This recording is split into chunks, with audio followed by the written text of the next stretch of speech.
stop. Before you click away, I need you to hear something that nobody in the retirement space is willing to say out loud. You have the money. You have the years. You have everything you were told you needed. And you still won't retire. Not because you can't, because something deep inside you is terrified to. Today on Senior Pulse US, we are pulling that fear out of the shadows and putting it right in front of your face. Because until you understand what's really holding you back, no amount of savings, no financial advisor, no spreadsheet on earth is going to set you free. Let me paint a picture for you. Meet Richard. He's 67 years old. He has $940,000 sitting in his retirement accounts. His house is paid off. His kids are grown. His doctor says he's healthy. By every single measure that society has handed us as the definition of ready, Richard is beyond ready. But Richard is still waking up at 6:15 every Monday morning, putting on his work clothes and driving to a job he stopped enjoying 11 years ago. His wife asks him every few months, "Honey, when are we going to do this?" And Richard says the same thing every single time. Just one more year. Richard is not alone. There are millions of Americans sitting exactly where Richard is sitting right now. And I want you to really think about whether you might be one of them. Here is the truth that the financial industry doesn't want to sell you because it doesn't move products. Retirement readiness is not a number. It never was. The magic number myth, the idea that once you hit a certain dollar amount you'll feel ready, that is one of the most damaging lies that has been sold to the American worker for the last 4 decades. Because what happens when people hit that number? They move the goalpost. They say they need one more year of savings, one more market correction to recover from, one more bonus, one more promotion. The number keeps changing because the number was never really the problem.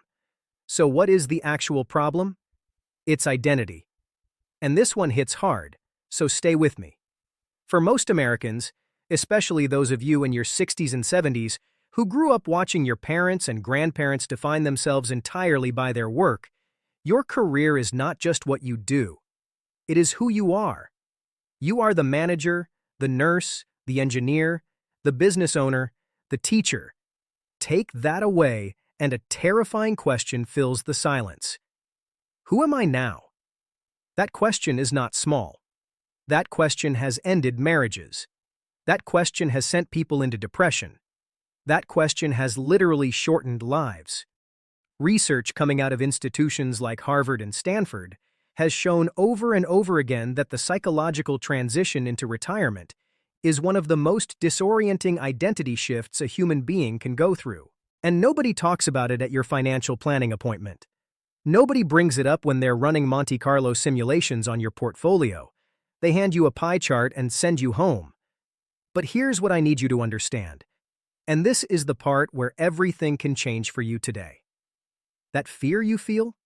That low hum of anxiety when you imagine actually turning in your notice?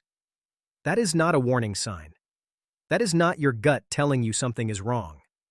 That is your brain doing exactly what human brains do when they face the unknown.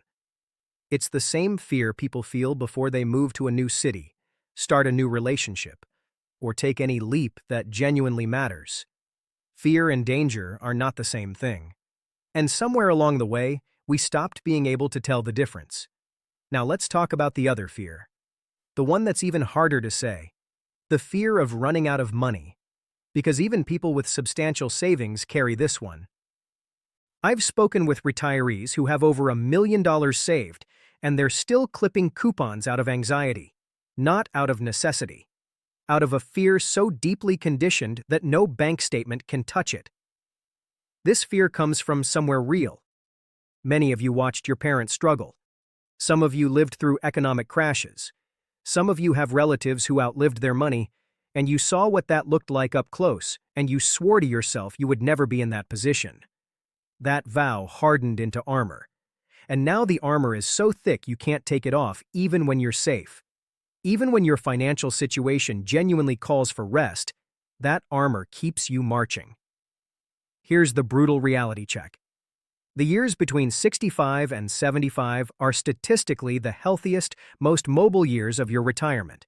Your knees work. Your mind is sharp. Your energy is still there. Every year you delay is a year you are spending the most valuable currency you have, and that currency is not in your 401k. It's time. It's your time. And unlike your portfolio, it does not recover from a down year. People ask me all the time on Senior Pulse US, when will I know I'm ready?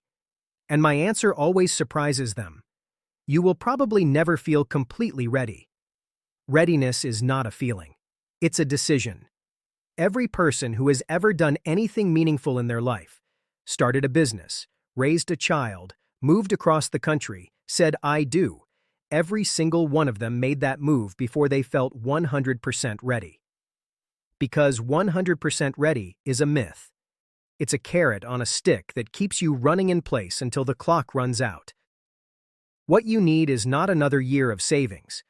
What you need is a vision. What does the day after your last day of work actually look like? Not in vague terms, specifically. Where do you wake up? What do you do with the first 3 hours of your morning? Who do you call? Where do you go? What do you create? What do you experience? If you cannot answer those questions with some level of excitement, that is your real homework. Not picking the right mutual fund. Building a picture of the life that's waiting for you.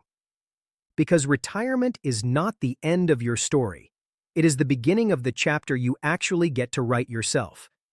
Every chapter before this one had an alarm clock, a boss, a deadline, a performance review. This chapter? This one belongs to you, but only if you choose to step into it.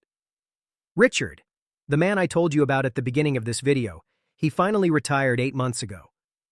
His wife said the first week was hard. He didn't know what to do with his hands. But by the second month, he'd picked up woodworking again for the first time since his 20s.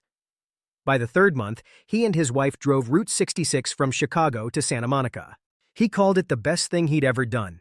He told me he only regretted one thing, that he waited so long. Don't be the person who finally gets there and says that. The clock is ticking for all of us.